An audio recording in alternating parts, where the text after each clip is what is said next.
그 남편에게 이르되 항상 우리에게로 지나가는 이 사람은 하나님의 거룩한 사람인 줄을 내가 아노니 우리가 저를 위하여 작은 방을 담위에 짓고 침상과 책상과 의자와 촛대를 진설하사이다.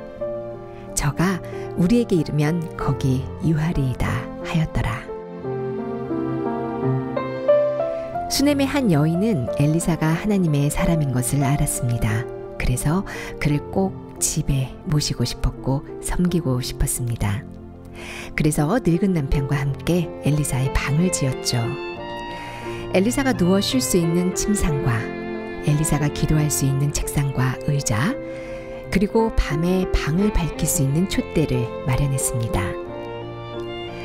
그렇게 엘리사를 위해 마련해 놓은 그곳은 훗날에 죽음을 당한 아들의 몸을 눕힐 수 있는 생명의 산실이 되었고, 엘리사를 섬기며 맺어진 종과의 인연은 여인이 늙도록 살아갈 수 있는 안식처가 되어 주었습니다.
곧 다가오는 부활절을 앞두고 들어본 찬송이었습니다.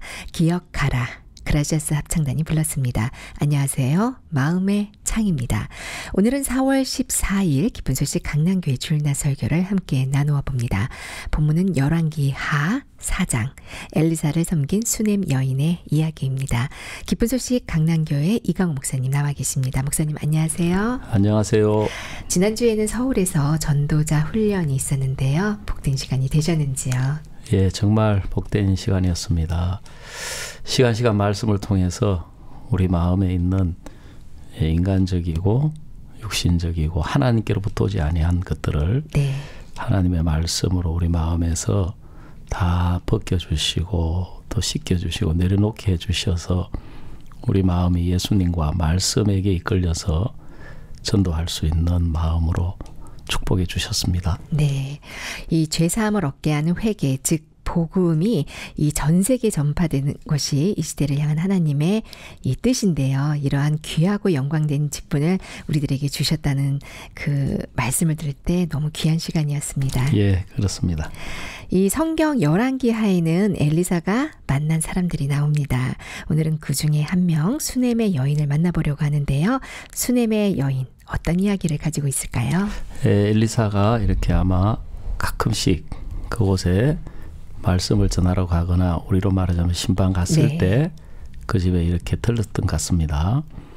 그런데 이제 이 여자의 마음에 그 하나님의 종이 잠시 들렸다 가는 것이 아니라 그곳에 머물러 있으면서 기도하고 이렇게 할 수 있도록 작은 방을 준비해서 그곳에 책상과 의자와 촛대를 마련해서 그 집에 엘리사가 머물게 되면서 복을 받는 내용이 되겠습니다. 네.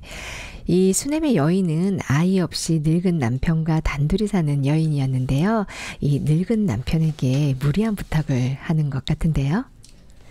우리가 성경을 읽어보면 인간적으로 무리하거나 이렇게 말이 안 되는 것처럼 보이는 경우가 많이 있습니다. 네. 성경이 바로 다른 모든 책과 다른 점이 그 점이라고 할 수 있겠습니다. 왜냐하면 성경은 하나님의 말씀이기 때문입니다. 예를 들어 38년 된 병자를 보고 일어나 걸어라. 너무 무리한 이야기 같죠. 네. 말이 안 되는 것 같지만 예수님의 말씀이었습니다. 예수님의 마음이었고 죽은 나사로를 보고도 예수님은 내 오라비가 살리라. 정말 어떻게 보면 이 여자들의 마음에 도저히 받아들일 수 없는 그런 말들이었지만 그러나 정말 참 놀라웠게 그 말씀대로 역사가 일어나는 걸 볼 수가 있습니다. 네. 이 내용은 우리가 볼 때 늙었고 남편이 무리하게 보이는 것처럼 보이지만 이 여자의 마음을 보여주고 있습니다. 형편이나 조건보다도 이 여자의 마음에 종이 더 훨씬 크게 자리를 잡고 있어서 네. 그게 이 남편에게 부탁하는 것으로 나타나는 것을 우리에게 말씀해 주고 있습니다. 네, 이 수넴의 여인은 이 하나님의 종 엘리사를 부척이나 이렇게 소중하고 귀하게 여겨서 참 섬기고 싶었는데요. 네. 아마 이 집에 방에 한 칸밖에 없었던 것 같아요. 글쎄 말이에요. 네, 다미에 방을 지었다고 하니까 다미에 방을 지으면 어떻게 되나 이제 그것도 참 생각해 보면 신기하기도 한데요. 그런데 성경에 네. 보면 그 여리고 성벽 위에 기생 라합의 집이 있었습니다. 네. 예, 거기서 뭐 술을 팔았는지 어떻게 했는지는 잘 모르겠지만 네. 성벽이 얼마나 두껍고 넓었으면 네. 집을 짓고 그랬을까요? 네. 예, 아마 이 여자의 그 담장도 상당히 방을 하나 마련할 수 있을 만큼 아주 넓고 두꺼웠던 것 같습니다. 네, 이 남편이 좀 나이가 많이 들었던 것 같은데 사실 이렇게 작은 건축 아닙니까? 네네. 이것을 건축하는 게 쉬운 일이 아니었을 텐데 예. 이 남편이 참 이 수넴의 여인을 사랑했다는 마음이 들더라고요. 네네. 네, 이 믿음이 이 수넴의 여인만큼은 따라가지 못했던 것 같은데 이 여인의 간청을 듣고 아내의 이 간청을 듣고 참 이렇게 열심히 방을 만들어준 이 남편에 대해서 저는 이번에 말씀을 들으면서 처음으로 느껴봤어요. 네. 네, 근데 참 우리 교회에도 이렇게 이 믿음으로 살아가는 많은 자매님들 뒤에서 이렇게 묵묵하게 후원하시는 많은 형제님들도 계시겠다 그 마음이 들던데요. 예, 이 아내의 마음이 네. 아마 남편에게 그대로 전달이 되었던 것 같습니다. 네. 그렇기 때문에 이 남편도 형편이나 조건이나 자기 자신을 보는 것보다 네. 아내하고 같은 마음이 되어서 아마 기쁜 마음으로, 감사한 마음으로 준비했을 거라고 생각합니다. 우리 형제님들도 직장 다니면서 자주 모임에 못 나오더라도 아내가 교회의 마음을 받아가지고 네. 이야기했을 때 그 마음이 전달이 되면서 이렇게 기쁜 마음으로 교회와 함께하는 경우를 종종 볼 수가 있습니다. 네, 참 아름다운 부부상이다 이런 마음이 드는데요. 네, 그렇습니다. 이 수넴 여인이 엘리사를 위해 준비했던 것들을 보면요, 이 대충 섬겼던 것이 아니라 참 섬세하고 또 세밀하게 준비한 것을 볼 수 있네요. 네, 원래 마음이 있으면 상당히 주밀해지고 세밀해지는 것을 알 수가 있습니다. 네. 예를 들어서 남녀 간에 이성적으로도 서로 마음이 가까워지고 이렇게 마음이 가 있으면 모든 부분을 생각하게 되고 네. 하나하나 세밀하게 네. 정말 그 상대방의 마음을 참 기쁘게 하기 위해서 이렇게 마음을 기울여서 정말 깊이 있게까지 네. 자세하고 세밀하게까지 마음이 살펴지게 되는 것처럼 네. 정말 이 여자가 하나님 앞에서 종을 귀하게 여기는 마음이 이렇게 주밀하고 세밀하게 나타나는 것을 볼 수가 있습니다. 네, 이 엘리사가 이 수넴의 여인이 마련해 놓은 방에 들어가 누웠다가 갑자기 자신의 사환 게하시에게 수넴 여인을 불러오라고 합니다. 그리고 이렇게 묻습니다. 내가 이같이 우리를 위하여 생각이 주밀하도다. 내가 너를 위하여 어떻게 하랴. 이 수넴 여인을 위하는 엘리사의 마음이 진하게 느껴지는데요. 예, 사실 성경은 우리에게 하나님이 우리를 어떻게 위하고 생각하고 계시는지를 말씀하고 있습니다.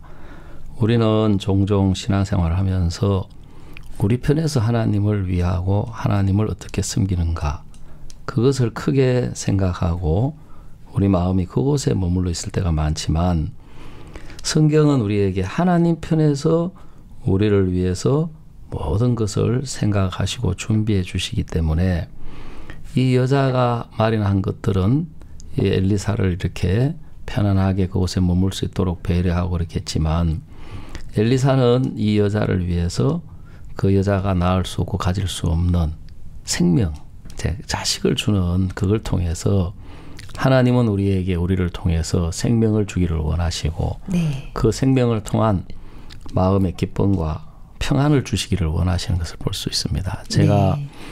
2018년 한 해 동안 피지를 담당해가지고 네. 피지에 가서 이렇게 복음을 전하고 많은 분들에게 이 구원으로 인도할 수 있는 은혜를 입었습니다. 네. 그래서 외형적으로 볼 때 약 피지는 감리교회인데 네. 처음에는 우리를 오해하고 배척했다가 이제 우리가 전하는 복음을 직접 와서 들어보시고 또 사람을 보내서 들어보시고 또 총재님, 사무총장님이 와서 들어보시고 우리에게 와서 말씀을 전해주고 복음을 전해줄 것을 부탁하시고 네. MOU를 맺었습니다.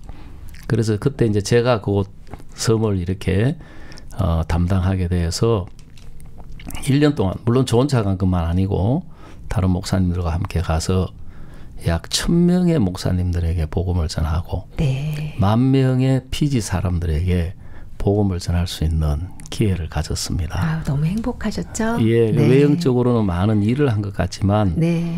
사실은 피지가 저를 너무너무 행복하게 해줬습니다. 네. 예, 제 아들하고 같이 동행을 네. 하게 되고 아들이 그동안 좀 삐딱하고 네. 또 마음이 복음이나 주님보다도 이 자기 생각 속에 자기 판단 속에 머물러 있었는데 그곳에 가서 하나님이 일을 하시고 은혜 베푸시고 역사하시는 걸 보면서 네. 마음을 열고 예, 성교학교까지 자기 발로 가게 되고 네. 또 이제 훈련을 마치고 네. 예, 지금 결혼까지 하고 네.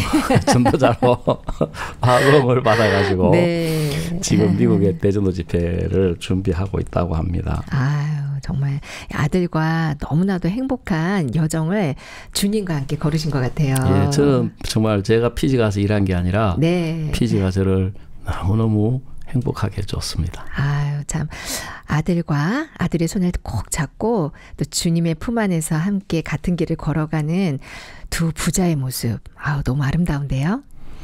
글쎄 말입니다. 네. 참 제가 그런 날이 올 줄을 네. 상상할 수 없었는데 네. 주님 안에 있다 보니까 하나님이 이렇게 피지로 보내주시고 네. 그곳에서 하나님이 정말 예비하신 모든 은혜를 이렇게 입혀주시고 축복을 해주시는 것을 볼 수가 있습니다. 네. 그래서 사실 우리가 신앙을 하면서 우리 눈에는 참 우리 모습만 보이고 우리가 어떻게 하는가 하는 크기에 관심이 많다 보니까 우리에게 연약함이 보이고 허물이 보이고 실수가 또 때로는 안일함이나 태만함이 보일 때 우리가 거기에 좀 매일 때가 있죠. 네. 그러나 사실 우리가 주님 편을 보면서 주님이 우리를 어떻게 위하시는지 그 마음을 보면 정말 우리가 이런 부분 저런 부분들 매이는 것들이 아무것도 아니고 우리를 향하신 주님의 마음이 얼마나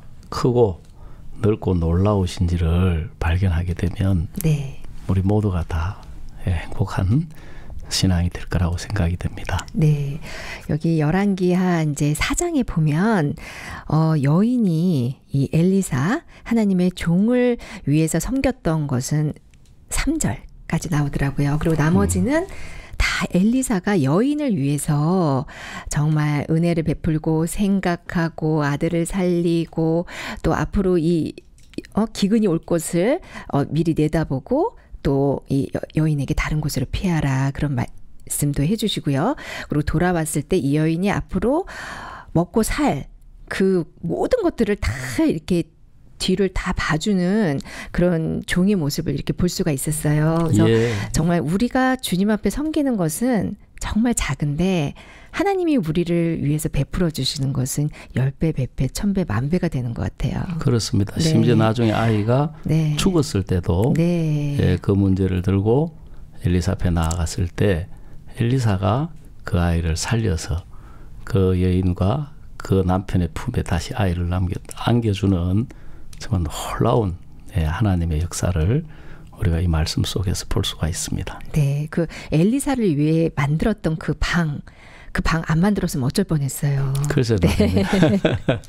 네, 그 방은 결국은 정말 자신의 아들을 살리는 그런 산실이 되었죠. 예, 아들을 태어나게 했고 네. 또 아들을 살리는 그런 정말 축복된 장소가 되었습니다. 네, 이 수넴 여인은 하나님의 종 엘리사를 자신보다도 더 위하고 섬겼던 것을 볼 수 있는데요.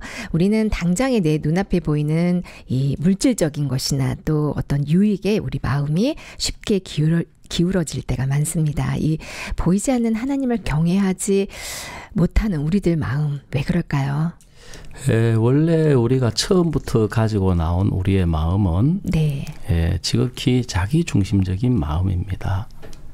왜냐하면 우리 인간들이 아담과 하와의 범죄로 말미암아 하나님을 떠나면서 그 마음 중심에 자리 잡고 있어야 될 하나님이 떠나게 되면서 자기 자신이 마음의 중심이 되어 있습니다. 네. 그러면서부터 우리는 태어날 때부터 우리 마음 근본 중심이 나를 위하여 사는 마음의 세계를 가지고 태어나기 때문에 네.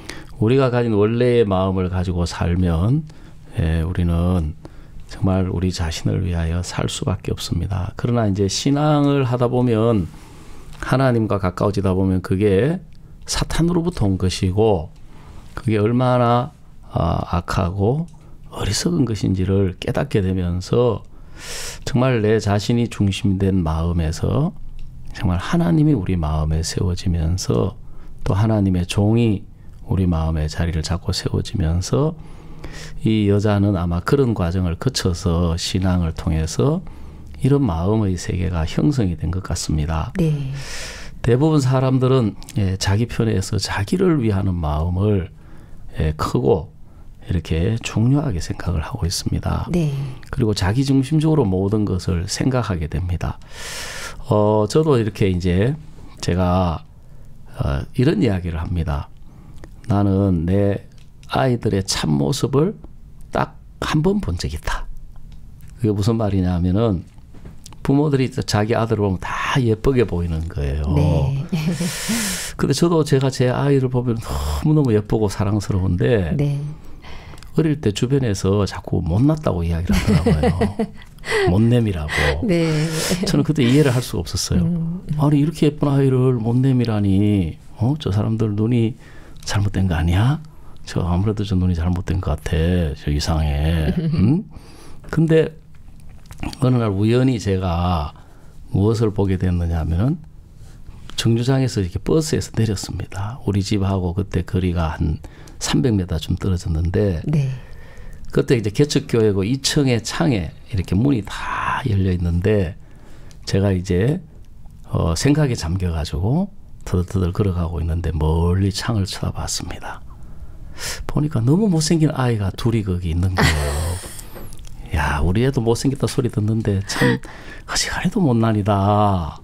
속으로 이제 그러고 있는데 갑자기 아빠 하는 거예요. 아빠? 누가 아빠야? 그걸 보니까 저밖에 없어요. 네.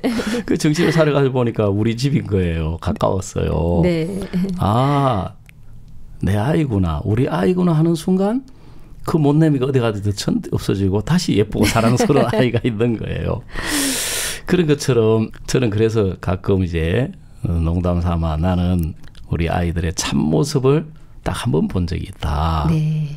사람들은 그만큼 이제 자기중심적인 거죠. 네. 근데 신앙도 사람들은 자기중심적으로 하는 경우가 많아요. 네. 네, 자기 편에서 자기가 주님을 위하여 살아야 한다고 생각을 하는데 그런 마음의 신앙은 자기 편에서 주님을 따르고 자기중심적으로 따르는 사람들은 그 신앙 앞에 문제나 고난이나 어려움이 왔을 때 결국은 예수님을 버리게 되고 네. 복음을 버리고 교회를 버리게 된다는 사실을 우리가 알았으면 좋겠어요. 네.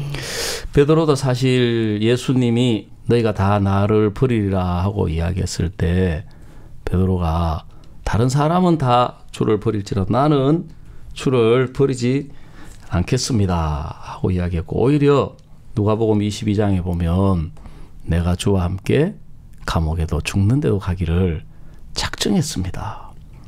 정말 얼마나 크게 보여요. 예수님을 따라서 네. 감옥에도 가고 죽는데도 가기로 작정했기 때문에 그게 인간 편에서 순교까지 각오한 것을 보면 대단한 것처럼 보이지만 바로 그 22장 54절에서 62절 사이에 보면 베드로가 막상 계집아이 앞에 섰을 때 너무 정말 상상도 없을 만큼 쉽게 네. 예, 무너져 내려가지고 나중에 베드로가 통곡하는 장면을 볼 수가 있습니다.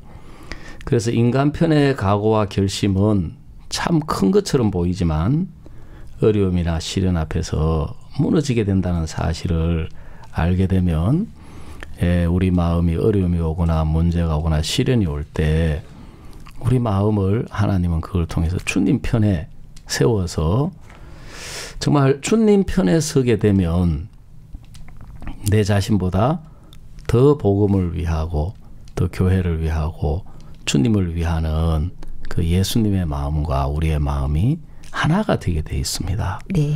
그러면 정말 우리 자신을 위하는 것보다 이 여자처럼 우리가 주님과 교회와 복음과 종을 더 크고 귀하게 여기게 되는 신앙의 세계를 우리에게 보여주고 있습니다. 네, 이 실질적으로 이 여자가 이 여인이 이 하나님의 종을 어떤 목적을 갖고 섬겼던 건 아니었죠. 네, 그렇습니다. 네, 하나님의 귀한 사람이라서 정말 이 주미라도다 이런 표현을 했는데 여기 사전에 찾아보니까 이 행동이 조심스럽고 치밀하다 이렇게 되어 있어요. 그러니까 네. 굉장히 낮은 마음으로 종을 섬겼던 거죠. 네.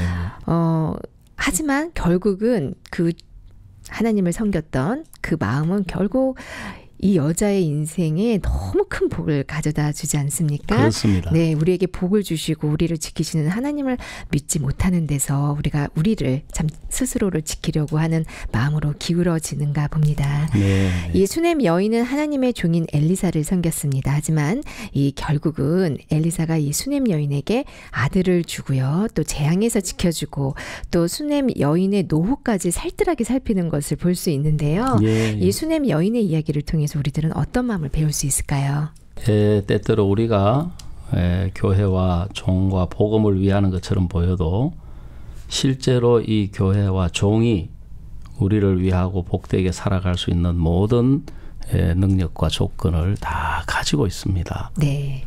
우리가 그 누가복음 10장에도 강도 만난 자의 비유의 말씀을 보면 그 사마리아인이 지나가다가 강도 만나 죽어가던 자를 포도주를 붓고 기름을 부어서 상처를 싸매어 가지고 짐승에 태워서 주막으로 데려갔습니다.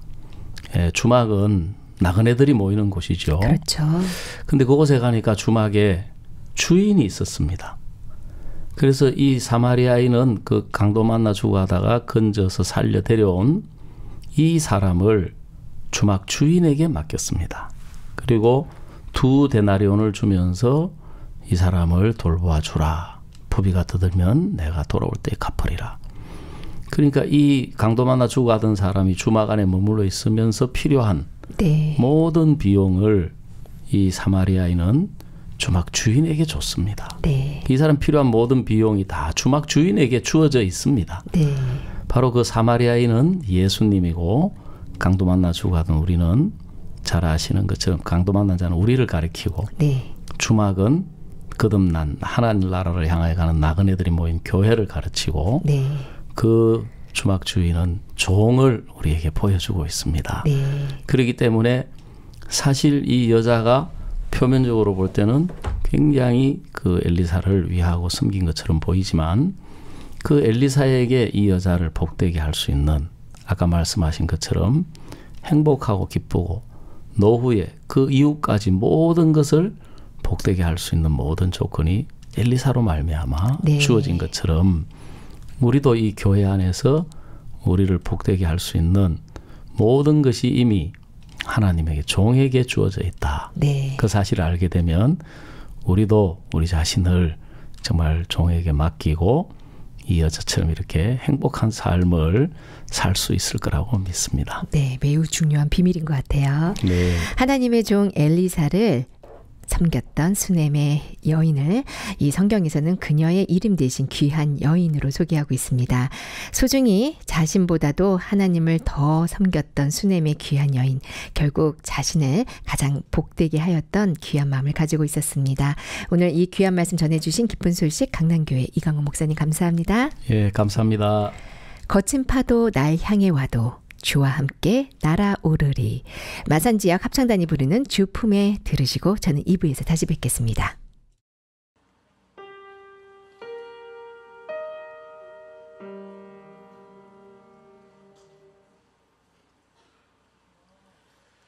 거친 파도 날 향해 와도 주와 함께 날아오리. 폭풍 가운데 나의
예루살렘 라디오 마음의 창 2부입니다.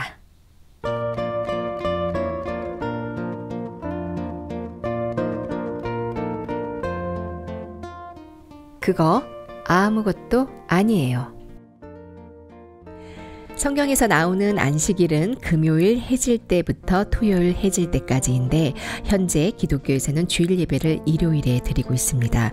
이것은 카톨릭에서 십계명을 이렇게 변형해서 정한 거라고 하는데요.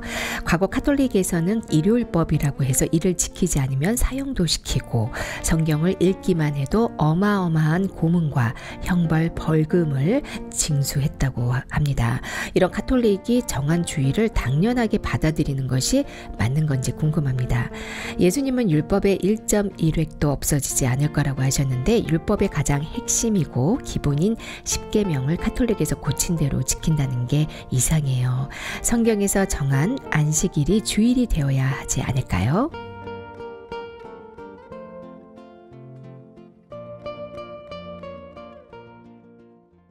카톨릭에 대한 많은 궁금한 것들을 보내주신 사연입니다. 오늘은 기쁜 소식 동부산교회 이봉철 목사님 나와 계십니다. 목사님 안녕하세요. 네, 안녕하세요. 먼저 안식일에 대한 정리가 필요해 보여요. 이 성경에서 나오는 안식일과 현 시대에서 드리는 주일이 어떤 관계가 있는 걸까요? 이 성경대로면 저희가 주일에는 예배도 안 드리고 아무것도 하면 안 되잖아요. 먼저 이 질문에 보면은요. 이제 카톨릭에서 십계명을 또 변형했다라는 질문이 있고요. 네. 또 이제 카톨릭에서 일요일법이다, 뭐 그렇게 이야기했지 않습니까? 네, 오늘 어렵네요. 사연이. 카톨릭에서 어떤 일요일법이라든가 그렇게 십계명을 변형시킨 그런 차원은 사실 아닙니다. 아, 그런가요? 네. 네. 그러니까 이제 십계명을 카톨릭에서 고친 대로 지킨다는 게 이상해요. 이 질문 자체가 이상해요. 아, 그렇군요. 네. 아, 오늘 조금 난해한 사연이네요. 네. 뭐 난해하진 않고요. 네네. 사실 이제 안식이라는 건 정말 중요한 겁니다. 네. 정말 성경 이제 이 세상 어디에도 없는 말씀 중에 수고하고 짐진 자들아 다 내게로 오라 내가 너희를 쉬게 하리라 그러셨지 않습니까? 네.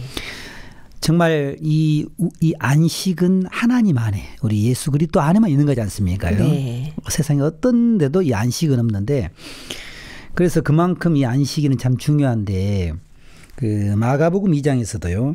안식일은 사람을 위하여 있는 것이고 사람이 안식일을 위하여 있는 게 아니야. 그러니까 이 안식일은 정말 우리를 위하신 특별한 하나님의 선물이죠. 네. 근데 이제 뭐 안식일 날 뭐 예배를 드린다. 이게 안식일 날 예배와 이렇게 연결돼서 이제 그게 거기서부터 어떤 오류라고 생각할 수가 있습니다. 네. 물론 안식일은 금요일 해질 때부터 토요일 해질 때까지가 안식일이 맞아요. 네.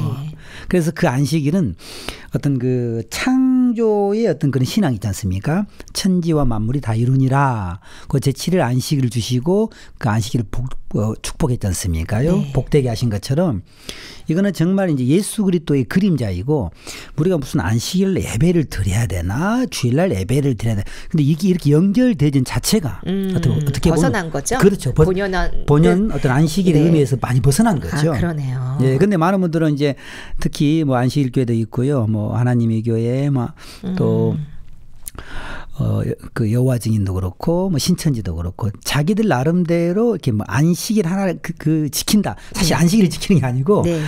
그걸 고집하는 거죠. 어떻게 보면은요. 그걸 고집해서 이렇게 어떤 법의 테두리에 딱 이렇게 고정시켜 놔가지고 마치 자기들이 하나님의 법을 지키고 있느냐. 네. 그렇게 이제 사람들에게 인식시키는 어떤 과정인 거죠. 어떻게 보면은요. 네.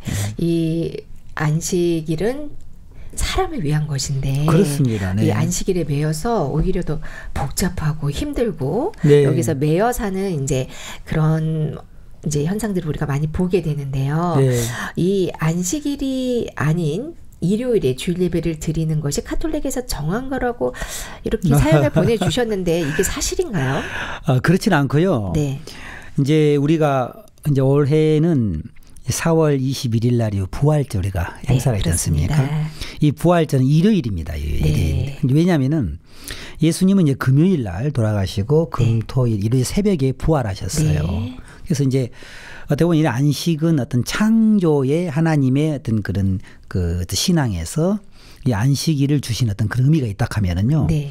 부활은 우리에게 이제 그 어떤 하나님의 생명, 우리에게 네. 영원한 생명을 주신 어떤 그런 의미가 있는 것이죠. 네. 그리고 오순절날 이게 성령이 또 임하시는 어떤 그런 의미가 있고요. 네. 그래서 카톨릭에서 했다고만 자꾸 연관 지기 때문에 이제 그렇게 되어지는데 네. 이제 사도행전 20장에서도요.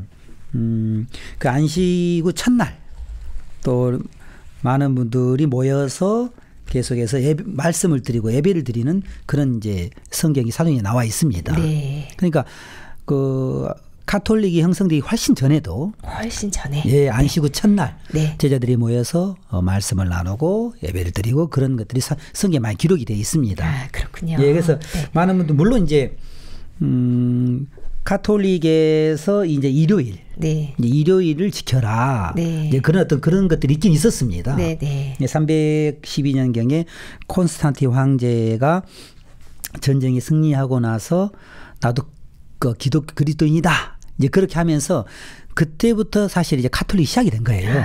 어떤 분들은 이제 이렇게 왠지 뭐 이제 속칭 개신교 뭐 그렇게 하지 않습니까? 네. 그래서 카톨릭 안에서 나온 거다라고 생각하실 분도 계셔요. 간혹요. 네. 근데 사실은 그렇지 않습니다. 이 카톨릭은 콘스탄틴 황제 때부터 그때 이 카톨릭이라는 이제 어떤 그게 형성이 되어지고요. 네. 그 전에 보면 우리 성기에도 보면은 뭐 고린도 교회도 있고 갈라디아 교회, 에베소 교회, 빌립보 초대 교회들이 초대 교회 많은 등장하죠. 교회가 있지 않습니까? 네, 네. 예. 그래서 계속해서 교회가 형성돼 있었습니다. 아, 그렇군요. 근데 이제 핍박을 받는 거죠. 네. 예, 핍박을 받으면서 많은 어려움을 당했는데 이 콘스탄틴 황제가 이제 그 핍박받는 그리스도인들을 나도 그리스도인이야. 이제 그렇게 하면서 이렇게 밖으로 나오게 하면서 그때 형성된 게 카톨릭입니다. 그렇군요. 또 그리고 이제 우리가 잘 알다시피 1500년경에 마틴 루터이지 않습니까? 네. 이 마틴 루터가 이제 천주교 신부였죠. 네. 카톨릭에 속해 있었지 않습니까? 네, 네. 그러면서 오직 의인은 믿음으로 말미암아 살리라. 그 말씀을 통해서 사람이 행위로 의롭게 되는 게 아니고 믿음으로 의롭게 되는 거. 이 믿음의 세계를 발견한 거지 않습니까? 네. 네. 그러면서 처음에는 야, 어떻게 믿음으로만 의롭게 돼? 그게 도저히 이해가 안 되어졌는데 네. 마틴 루터의 그 마음에 행위가 다 끝이 나고 이렇게 안 되는구나. 그 죄에서 그 벗어나려는 그 고통이 있지 않습니까? 그 갈등이 정말 너무너무 컸잖아요. 제가 마틴 루터 간증을 읽어보면은 네. 정말 상상할 수 없을 만큼 고통 속에 빠져 있었습니다. 네, 한 가지만 소개해 주실 수 있으세요? 루터는 친구하고 길을 걸어가다가 이제 그 친구가 벼락에 맞고 세상을 떠나죠. 바로 옆에서요. 예. 오. 그걸 통해서 루터는 자기가 그 전부터 이제 이렇게 하나님을 믿고 싶은 마음이 있었는데 마음을 결정을 하게 됩니다. 네. 그러면서 죽음을 처음에 접하면서 죽음을 생각하고요. 그리고 이제 수도원에 들어가 수도원 생활을 하면서 누구보다도 더 경건하게 또 죽음에 대해 생각을 하고요. 또 죄에 대해서 네. 이 죄에서 벗어나야 될 그 부분에 대해서 너무너무 많은 갈등을 하게 됩니다. 네. 그러나 무엇을 해도 마틴 루터 이렇게 기록을 합니다. 만약에 수도원 생활을 해서 내가 천국 간다면 사람들이 천국 갈 수 있다면은요. 네. 수도원 생활에서 사람들이 천국 갈 수 있다면 내가 제일 먼저 갈 거야.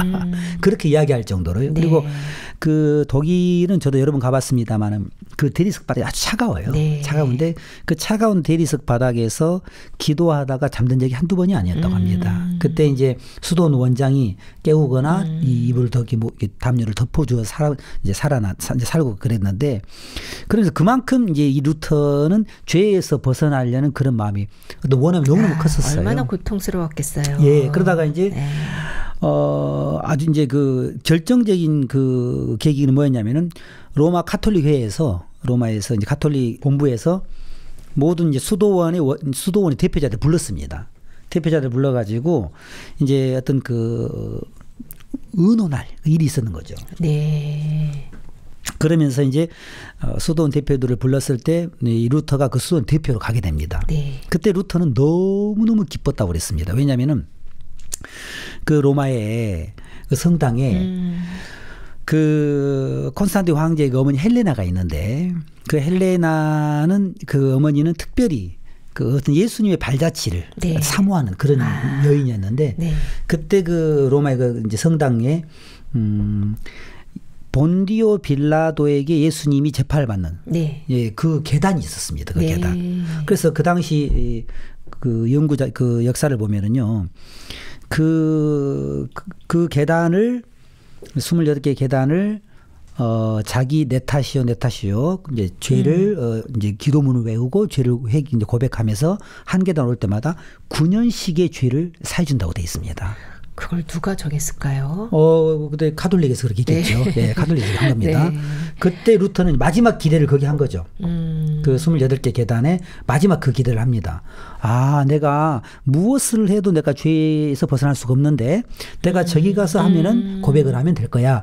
이제 갔어요. 네. 일찍 이제 그 회의 모임을 마치고 성당에 가서 이렇게 이제 그 계단을 오릅니다. 무릎을 꿇고요. 네. 내려오고요. 이제 기도문을 외우면서 죄를 이제 고해 성사를 하면서 그런데 루터가 그걸 깨닫죠. 이렇게 해서는 죄를 아니구나. 야, 이건 아니구나. 그리고 처음으로 루터가 모든 사람은 다 이제 지금도 그 계단이 있어요. 네. 지금도 로마에 있습니다. 예, 로마 이탈리아에 있는데 루터가 처음으로 그 계단을 서서 걸어왔다고 합니다. 왜냐하면은 그때 마침 그 하박국 말씀에 오직 의인은 믿음으로 말미암아 살리라. 이 어떤 행위로 의롭게 되는 게 아니고 믿음으로 의롭게 되는 그때 이제 물론 구원받은 건 아니고요. 네. 그때 자기 행위에서 벗어났죠. 그리고 나중에 복음을 깨닫습니다. 네. 그러면 1500년경에 이제 복음의 역사가 힘있게 일어나지 않습니까? 그럼 지금 이제 장로교가 이게 만들어지고요. 그래서 사람들은 그 루터를 통해서 이제 어떤 그 종교 개혁이 일어났기 때문에 네. 교회가 천주교에서 나와서 형성됐다. 그래서 뭐 천주교가 큰 집이고 뭐 그런 표현 하잖아요. 네. 뭐 기독교가 작은 집. 근데 그건 잘못된 거예요. 그렇지는 그렇군요. 않습니다. 네. 이 예수님은 율법의 1.1획도 없어지지 않을 거라고 하셨다. 그러면 지금도 우리가 율법을 지켜야 한다고 생각할 수도 있을 것 같은데 좀 다른 문제 같네요. 이 말씀은 무엇을 의미하는 것일까요? 예, 그렇죠. 율법은 계명도 거룩하지 않습니까? 1.1획도 없어질 수가 없죠. 주의 말씀인데요. 네. 예, 근데 갈라디아서 그렇고 로마서도 그렇고 계속 성경을 읽어보면은 율법을 주신 하나님 약간 목적이 있습니다. 네. 그냥 율법을 주신 게 아니고 율법은 거룩합니다. 네. 예, 흠이 없습니다. 율법 자체는 굉장히 그렇습니다. 네, 완벽한 법이죠. 죄악된 우리 인생으로서는 절대로 지킬 수 없는 법이에요. 거룩한 법. 예, 네. 거룩한 법. 그런데 왜 그런 지킬 수 없는 법을 주셨냐? 바로 죄를 깨닫게 하기 위함입니다. 네. 그래서 그 율법을 통해서 진짜 우리가 예수 그리스도 이 안식일의 주인 대신 예수님을 만나게 하기 위함이죠. 네. 네. 이 거룩한 율법 앞에서 나를 비춰봤을 때 네. 나는 정말 저주를 받을 수밖에 없는 죄인인 것을 우리가 확인할 수 있고 그래서 우리의 구원자 대신 예수님께로 연결시켜주는 역할을 그렇습니다. 한다. 이 말씀이시죠. 예. 네. 오늘 여러 가지 말씀을 해주셨는데요. 마지막으로 참된 안식일에 대해서 정리해 주시면 감사하겠습니다. 골로새서 2장 16절에 보시면은요. 그러므로 먹고 마시는 것과 절기나 월삭이나 안식일을 인하여 누구든지 너희를 편론하지 못하게 하라. 이것들은 장래일의 그림자이나 몸은 그리스도의 것이니라 그랬습니다. 네. 그러니까 이 편론이라는 것은 막 헐뜯어서 비방하고 막 이렇게 이야기하는 걸 이야기하지 않습니까? 네. 그래서 성경을 읽어보면은요. 놀라운 게 뭐냐면 예수님은 일부러요. 안식일 날 많은 일을 하셔요. 일부러. 예. 그 당시 서기관과 바리새인들이 네. 예수님을 막 죽도록 미워했던 이유 중에 하나가 안식일을 어겼다는 네. 겁니다. 그 마가복음 2장에 와서 보면은 제자들이 시장할 때 그 이삭을 잘라서 비벼서 네, 먹자. 네. 아니 이건 보통 안식일 어긴 게 아니겠죠. 그리고 또 마가복음 3장에서도 한편 손 마른 자도 네. 그 안식일에 그 병을 고쳐주셨고요. 네. 우리 잘 아는 요한복음 38년의 병자. 네. 근데 그 38년의 병자도 안식일이었습니다. 네. 그러니까 일부러 이렇게 성경을 보면 예수님은 안식일에 계속 일을 하셔요. 네. 왜 그러냐면은 이 안식이라는 것은 말 그대로 쉬는 거죠. 네. 가장 중요한 것은 이 안식일은 바로 예수 그리스도의 그림자고 이 모든 율법은 바로 안식일의 그림자 대신 예수님을 만나게 하기 위함인데 네. 사실 많은 사람들은 뭐 형편에 또 여러 가지 어떤 환경에 또 세상 살아가는 어떤 그런 마음의 짐이 있을 거 아니겠어요? 네. 그 짐을 지고 있을 때 얼마나 힘들겠어요.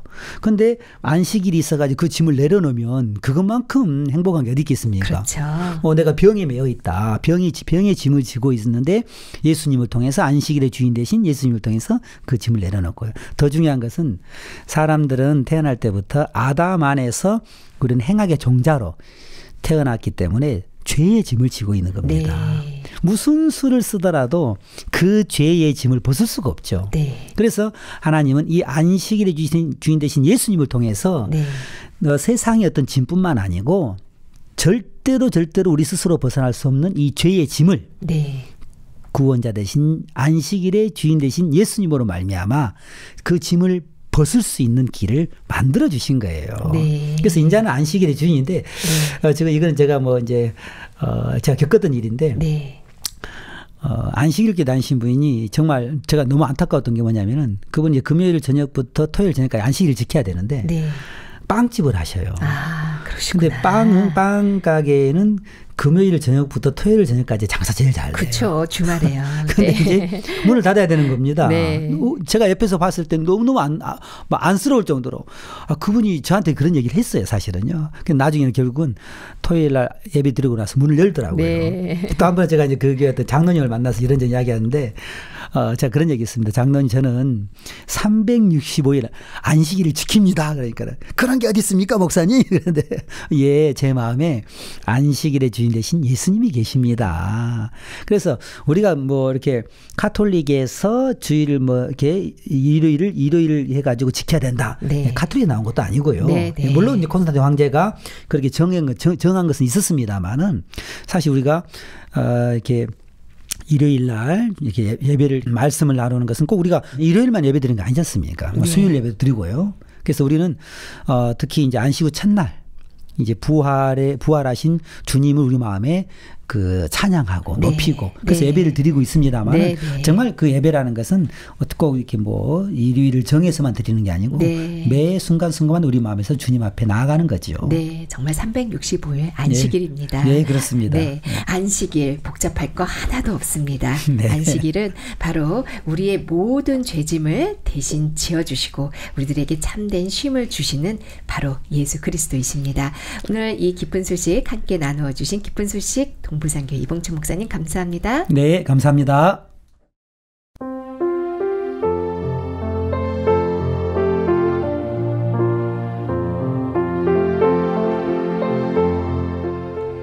예수님께서 우리의 죄를 위하여 십자가에 죽으시고 우리를 의롭다 하시기 위하여 사흘 만에 부활하셨습니다. 죄와 사망을 이기신 주께서는 우리들의 삶에도 그 승리를 주셨습니다. 4월 21일 서울 잠실실내 체육관에서 열리는 2019 한국교회 부활절 연합예배에 모두 참석하셔서 부활하신 주님을 한마음으로 찬양하고 축하하시기를 바랍니다. 한국교회 부활절 전국연합합창단이 부르는 예수 부활했으니 들려드리며 마음의 창은 여기서 인사드리겠습니다. 지금까지 이규영이었습니다. 고맙습니다.